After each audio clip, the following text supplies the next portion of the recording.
జనసేన పార్టీకి సంబంధించినంత వరకు యాంటీ మీడియా ముచ్చటగా 3 రకాలు.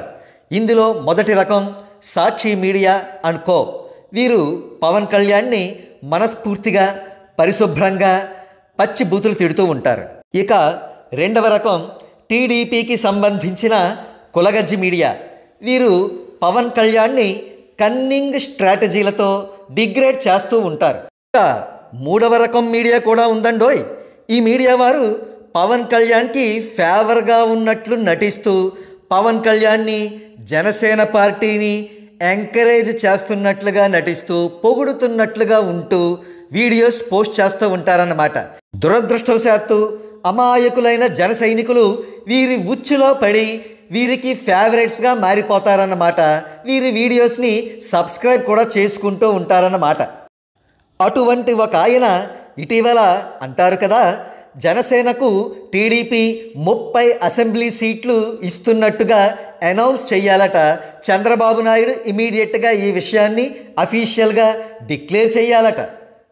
సరే, జనసేనకు 30 అసెంబ్లీ సీట్లు బిచ్చమేసే ముందు టీడీపీకి అసలు అటువంటి స్థాయి ఉందా అని ఒక్కసారి కాస్త బ్యాక్డ్రాప్లోకి వెళ్ళి ఆలోచిద్దాం. చంద్రబాబు నాయుడు ఇటీవలే 52 రోజుల పాటు జైలు శిక్ష అనుభవించి బయటికి రావడం జరిగింది. మళ్ళీ ఏదో ఒక ముహూర్తంలో వెళ్ళే అవకాశం కూడా చాలా ఉంది అని అంటున్నారు రాజకీయ విశ్లేషకులు.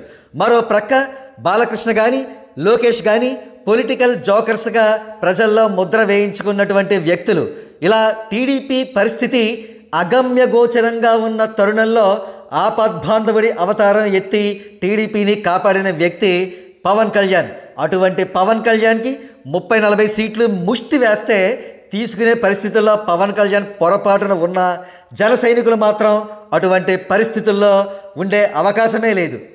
కాబట్టి ఇక్కడ చెప్పొచ్చేది ఏమిటంటే, జన సైనికులు జనసేనకు ఫేవర్గా ఉన్నట్లు నటిస్తూ టీడీపీకి మేలు చేకూర్చే మీడియా సంస్థలను ఎట్టి పరిస్థితుల్లోనూ కూడా నమ్మవద్దు.